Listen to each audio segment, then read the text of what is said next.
Hello everyone, this is Shruti and welcome to my channel again.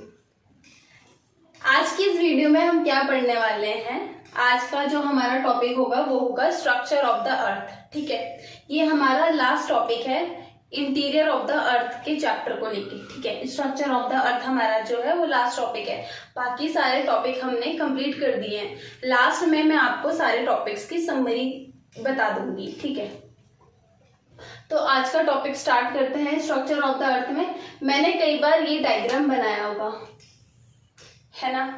इससे मैंने एक portion ऐसा लिया होगा और इस पोर्शन को मैंने ऐसे ड्रॉ किया होगा। ठीक है, तो आज हम इस डायग्राम को मैं आपको एक्सप्लेन करती हूँ थोड़ा और ब्रीफ तरीके से। वैसे मैंने ये ऑलमोस्ट पूरे तरीके से आपको एक्सप्लेन कर दिया था बीच बीच में, बट आज मैं ये स्पेशली ये जो आज की क्लास है वो इसी टॉपिक को डिनोट करेगी।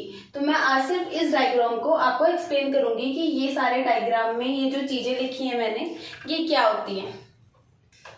तो जो हमारा अर्थ का स्ट्रक्चर है वो 3 पार्ट्स में डिवाइडेड है। ठीक है, वो 3 पार्ट्स क्या हैं अब?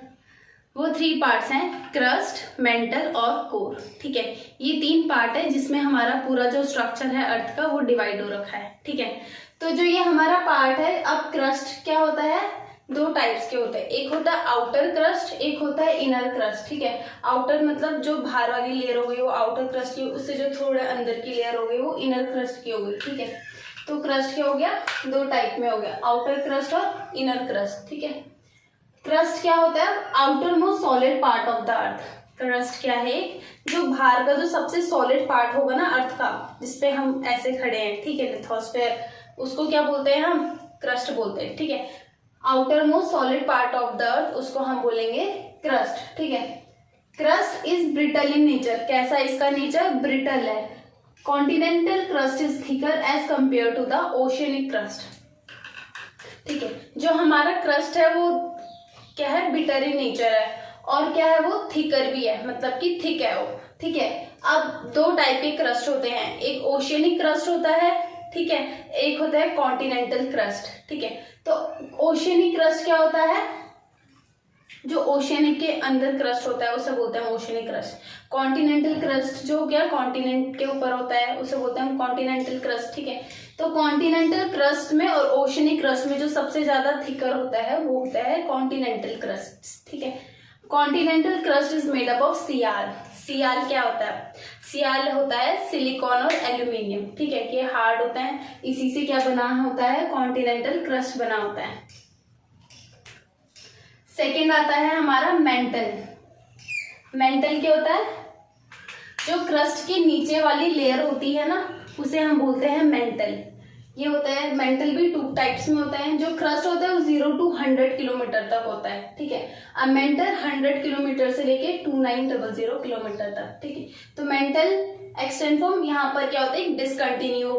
डिसकंटिन्यूटी होती है, उसको हम बोलते हैं मोहो डिसकंटिन्यूटी। डिसकंटिन्यूटी भी मैं आपको नेक्स्ट लेक्चर में पक्का पढ़ाऊंगी। ठीक है, कि डिसकंटिन्यूटी क्या होती है, वो फिर हमारा लास्ट टॉपिक होगा डिसकंटिन्यूटी वाला। ठीक है, तो मेंटल किसमें डिवाइड होता है? 2 पार्ट में, एक होता है अपर मेंटल, एक होता है लोअर मेंटल। ठीक है, अब upper mantle is a part of weaker zone. ठीक है, मैंने आपको जब क्या पढ़ा रही थी, वॉल्केनिक एक्टिविटी पढ़ा रही थी, तो मैंने आपको एक वर्ड बताया था वहां पर, उस वर्ड का नाम था एस्थेनोस्फेयर। ठीक है, तो mental contain a weaker zone.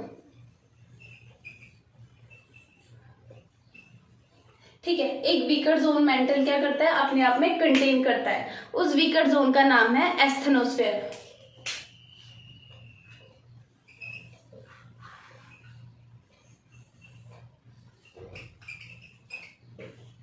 Mental contain a weaker zone called an asthenosphere. अब एस्थेनोस्फेयर क्या होता है? एस्थेनोस्फेयर वो प्लेस होता है जहां से मोल्टन मैग्मा बाहर की ओर निकलता है। ठीक है, मैंने बताया था ना आपको ये। ठीक है, यहाँ पर क्या होता है? मेंटल हो गया, मेंटल से क्या करता है? एस्थेनोस्फेयर से क्या निकलता है? मोल्टन मैग्मा बाहर की तरफ निकलता है। ठीक है। अब बाहर की तरफ जब मैग्मा बाहर की तरफ निकलता है तो उसको हम क्या बोलते हैं, जब सरफेस में चला जाता है उसे हम बोलते हैं लावा। ठीक है। तो मेंटल क्या है, क्रस्ट के नीचे की लेयर होती है, उसे मेंटल बोलते हैं। एक्सटेंड फ्रॉम मोहर discontinuity toward depth of 2900 kilometre. मोहर डिसकंटिन्यूटी यहाँ पे होती है। ठीक है। डिसकंटिन्यूटी जब मैं पढ़ाऊंगी तो डिफरेंट डिफरेंट टाइप की डिसकंटिन्यूटी बताऊंगी, उसकी डिसकंटिन्यूटी क्या होती है ये भी बताऊंगी। ठीक है। तो मोहर डिसकंटिन्यूटी होती है यहाँ पे एक, वहां से डेप्थ तक 2900 किलोमीटर तक मेंटल क्या करता है, एक्सटेंड रहता है। Mental contain a weaker zone called asthenosphere. एक वीकर जोन कंटेन करता है मेंटल, उसको हम बोलते हैं एस्थेनोस्फेयर। एस्थेनोस्फेयर वही प्लेस है जहां से मैग्मा बाहर निकलता है। ठीक है।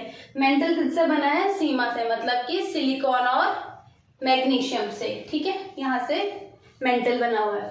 फिर आता है लास्ट पार्ट, हमारा जो लास्ट पार्ट होता है अर्थ के इंटीरियर का, उसे हम बोलते हैं कोर। सबसे नीचे वाली जो लेयर होती है अर्थ की, उसको हमने नेम दिया है कोर।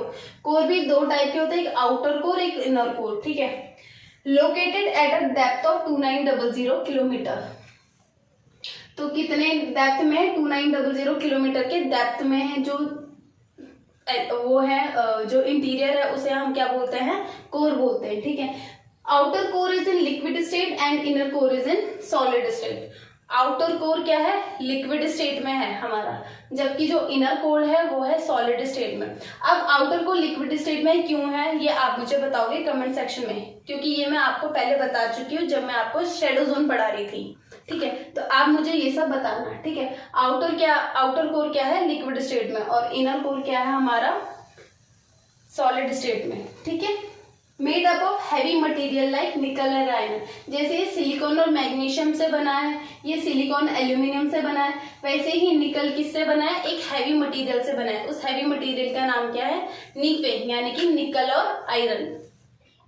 तो यही था हमारा स्ट्रक्चर ऑफ द अर्थ। जो हमारा अर्थ का स्ट्रक्चर है वो अलग अलग पार्ट्स में डिवाइड है, अलग अलग पार्ट्स में डिफरेंट डिफरेंट एलिमेंट्स हैं। ठीक है। उसी एलिमेंट्स में कुछ हैवी एलिमेंट्स होते हैं। ठीक है। जैसे कि कोर का एलिमेंट्स क्या है, हैवी एलिमेंट है, उसमें निकवे यानी कि निकल और आयरन। ऐसे ही बाकी एलिमेंट्स भी होते हैं। ठीक है। मैंने आपको एस्थेनोस्फेयर के बारे में भी बता दिया है। ठीक है।